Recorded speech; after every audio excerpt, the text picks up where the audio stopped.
문제는 뭐냐? 그럼에도 불구하고 우리나라의 친중에 대한 사랑은 멈추지 않는다는 거예요. 이게 제가 이번에 그 5.18 관련돼 가지고 광주에서 집회할 때 갔다가 찍었던 사진이죠. 공자학원이라는 데입니다. 여러분 아세요? 공자학원?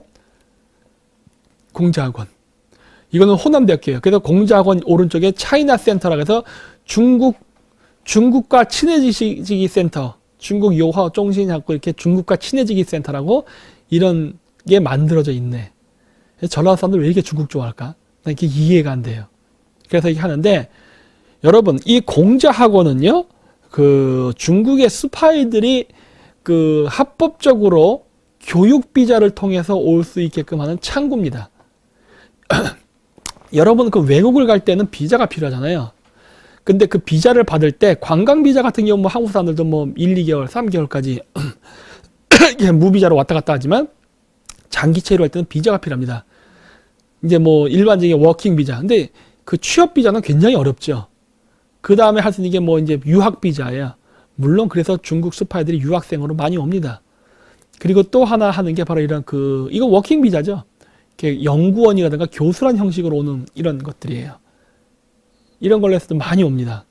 근데 이 중국 공자학원은 원래 해외에서 간첩 활동을 하기 위해서 중국의 그 공안들이 사람 보낼 때 많이 써먹었어요. 왜냐? 이게 아지트를 만들기 참 좋거든. 그럴 때 이거를 만들 때 어떻게 되느냐?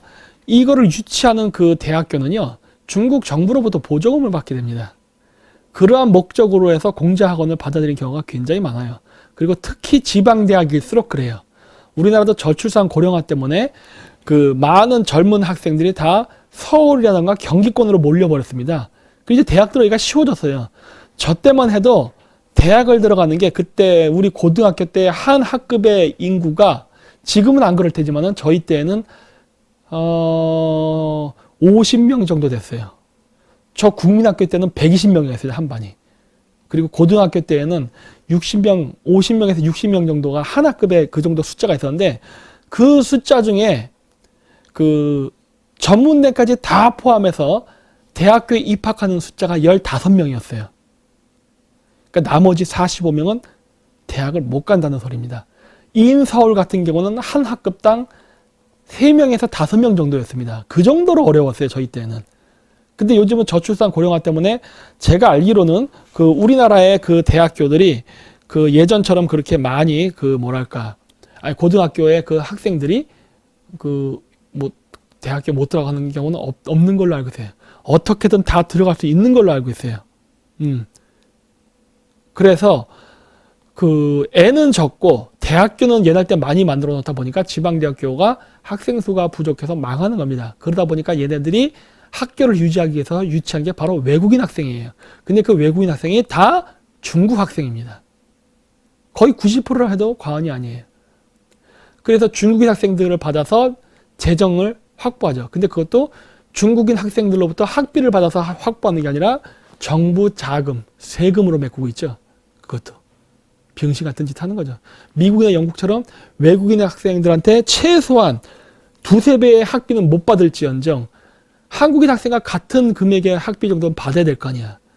근데 그렇게 안 하고 거의 뭐 그냥 웬만큼만 하면 장학금을 받을 수 있게 제도를 다 짜놨죠. 그래서 국민 세금으로 학교를 다니게. 근데 그렇게 졸업한 외국인 유학생들이 친한파가 되느냐? 천만에만만해져. 반한파가 되어서 가죠. 그리고 한국의 요소에서의 기술이나 정보나 이런 걸 뽑아서 중국 정부에 보고하는 스파이 역할까지 한다고요.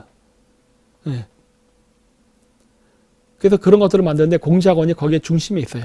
그래서 보시면 FBI, 중국 공자학원 스파이 활동 혐의 잡아냈다. 중국 정부 관련 정보까지 마구잡이 수집, 연루, 수사, 착수 해가지고 이런 게 나왔던 거예요. 그래서 보면은 빨간 것만 제가 한번 읽어볼게요. 재정난에 허덕이는 미국의 공립대학과 교육기관이 윤택한 자금과 중국어 자료를 제공하는 공자학원에 대해 중국어 교육 과목이나 수업을 전력 투구하듯 도움을 주고 있다고 지적했다. 돈 때문이에요. 돈 때문에 이렇게 한 겁니다. 그래서 우리나라 지방대학교도 그렇다고 이야기를 한 거예요. 그래서 이런 식으로 많은 그 미국이나 그다음 다른 유럽도, 왜냐하면 그 나라가 선진국이 더 우리나라보다 저출산 고령화가 빨리 왔거든요. 그렇기 때문에 이런 식으로 그 숫자를 확보하기 위해서 이런 일들이 발생했던 겁니다. 근데 그때 바로 첩보 활동을 공제학원에서 했다는 얘기예요. 그리고 실질적으로는 저는 이거의 피해자이기도 해요. 제가 카자흐스탄하고 그 몽골에 있었지만은 카자흐스탄에서 카자 국립대학교, 몽골에 있었던 몽골 국립대학교 두 대학교에 다 공제학원이 있었습니다. 당연히 공제학원이 들어온 이유는 뭐예요? 재정적 지원이에요. 그랬는데 이 공제학원이 그 중앙아시아에서 하고 있었던 게 뭐냐면 여러 가지 일 중에 하나가 역사 공정이 하나 있었는데 그 역사 공정이 뭐였느냐? 바로 징기스칸은 중국이다 이런 것까지 얘기하고 역사 왜곡하는 작업을 많이 했어요. 그래서 그런 목적도 나왔고 또 하나가 무엇이냐? 중국의 1대1로를 하기 위해서 와 있었어요.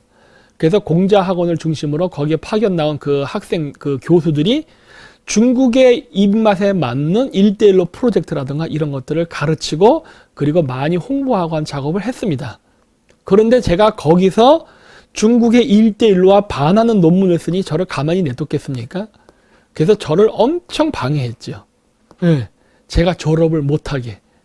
심지어 몽골에서는 모든 게 다 학점까지도 다 카자 국립대학교에서 받은 걸로 인정을 받고 졸업 논문만 쓰고 졸업하는 걸로 다 공문까지 작성해서 제가 그 공문을 지금도 갖고 있어요.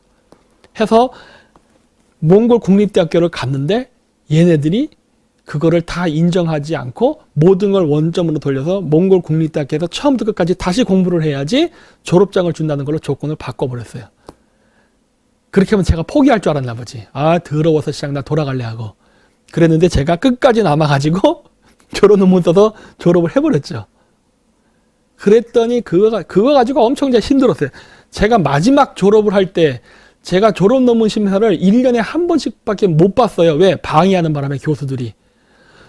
논문 심사 날짜가 딱 잡히잖아요. 그러면은 이렇게 초대장 보내고 다 합니다. 그래서 장소 마련해갖고 좌석 배치 다 해놓고 딱 기다리고 있는데 교수들이 안 오는 거예요. 교수들이 제 논문 심사를 보이콧을 해버리는 거예요. 여러분들 그런 황당한 경우는 당해본 적 없을 거예요, 진짜. 저는 그 경우를 4번을 당했어요, 4번을. 그러니까 6개월에 한 번씩 할 수가 있어요. 논문 심사가 가능해요. 봄학기, 가을학기, 봄학기, 가을학기 이런 식으로. 근데 저는 다 뺀지 맞았어요. 심사조차 못하고 서류도 못 내게 했어요, 초창기에는. 엄청 방해했어요. 그러면서 하나하나 해결해 나갔다고 하나하나. 그래서 제가 몽골 체류 기간이 5년이 돼버린 거예요. 왜? 못하게 방해하느라. 몽골에서 박사기 따는 게 몽골인들은 쉽습니다. 걔네들 박사기 3년이거든요. 3년이면 걔네들 박사기 따요. 저는 5년 걸렸어요. 왜? 서류 심사를 안 해줘. 서류 심사를. 그리고 서류를 제출해 서류가 없어져요. 또 잃어버렸대. 근데 서류를 잃어버리면은 제 책임이 아니잖아요. 그쪽 책임이잖아. 근데 학교가 저한테 책임을 묻는다고. 너 왜 그 서류 백업본 안 갖고 있었어? 이런 식으로. 그 대학교에서 박사기를 졸업하려면은 세미나를 해야 되고 출판을 해야 됩니다. 이런 것들이 다 학점에 반영이 돼요. 그리고 이제 그 수업, 전공 필수, 전공 선택 과목들 들으면 몇 학점 이렇게 이 학점을 다 합쳐가지고 그 일정의 학점을 취득하면은 그때부터는 논문 심사로 들어가거든요. 근데 이게 안 되는 거예요. 왜? 서류가 없는 거야. 기껏 다 해놓으면 서류가 사라져요. 세미나가 원점으로 돌아가는 거야. 다시 처음부터 세미나를 해야 돼. 세미나가 여러분 맨날 있습니까? 학교 스케줄에 따라서 세미나가 있지. 근데 그것도 다 못하게 하는 거예요. 왜 서류를 이렇게 늦게 냈어? 이런 식인 거예요. 진작 냈어야지. 막 이런 식으로. 이런 식으로 물을 엄청 먹였다고요. 지금도 그래서 보면 그 일베 애들 이런 애들 저기 그 지중 정치인을 중심으로 뭉쳐있는 애들 이런 애들 알바하잖아요. 걔들이 지금도 얘기하는 게 왜 전산 등록 안 돼 있냐는데 전산 등록 안 됐어요. 지금도. 이 친중파들의 방해가 어마어마하다고. 이 여러분들은 겪어보지 않아서 몰라. 그래서 이런 일들이 있었는데 상관없어요. 왜냐? 이미 졸업도 했고, 그리고 제가 썼던 논문의 내용들은 말할 수 없는 것들이 많다고 했잖아요. 근데 이미 여러분들 지금 뉴스 보시면 아시겠지만, 다 실현되고 있습니다. 그런 일들이. 저는 그게 제 아이디어가 반영됐다 그런 얘기는 못해요. 하지만, 상당히 오래전에 제가 이야기를 했던 내용들이, 많이 나왔다. 참고로 제가 예전에 카자 국립대학교에 있을 때 제 지도교수는 미국인이었습니다. 그래서, 어쨌든, 이 정도로 친중파들이 어마어마하게 활약하고 있어요. 그리고 공자학원 소속 중국인들이 바로 그 나라 대학에 자금적 지원을 해주는 것을 가지고 갑질을 하거든요. 그래서 걔네들도 그 나라, 특히 국제관계학과 박사들을 많이 감시합니다. 왜? 걔네들이 하는 말이 불리한 내용이 나오면 안 되거든. 그래서 걔네들이 논문에 대한 간접적 영향을 끼쳐요. 예. 그래서 그걸 직접 당해본 사람이에요. 그래서 제가 잘 아는 거예요. 중국 애들이 어떤 장난을 치는가를.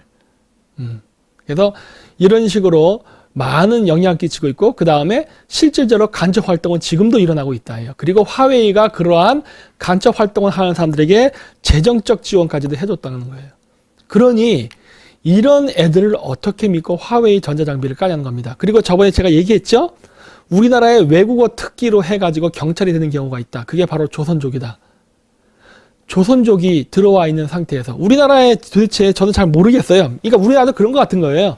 원래 취지는 그거였겠죠. 미국도 보면 다문화 사회다 보니까 저기 캘리포니아 같으면은 거기 히스패닉 사람들이 많다고요. 그러면 범죄자가 히스패닉 멕시코 사람들인데 언어가 안 통하니까 신문을 못 한다고. 그래서 그 신문을 하기 위해서 멕시코 출신 사람을, 멕시코를 할 줄 아는 멕시코계 미국인을 써가지고 수사를 한다든가 신문을 하거든요.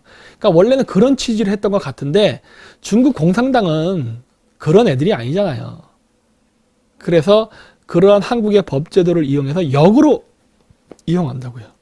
그래서 지금 우리나라에서 일을 하고 있는 그 조선족 출신 경찰들 중에 중국 공안 출신이 아닌 사람이, 아니, 중국 공안 출신인 사람이 섞여 있을 수도 있어요. 그래서 주의가 필요합니다. 주의가. 근데 그거에 대한 보호막이나 안전장치 아무것도 없죠.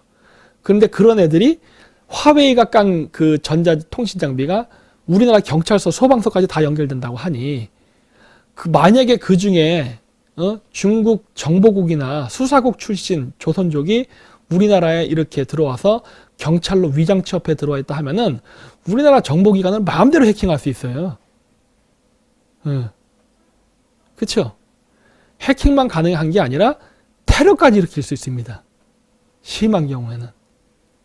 그래서 우리나라가 이런 식으로 너무 안일하게 일을 하는 거에 정말 저는 놀랄 뿐이에요.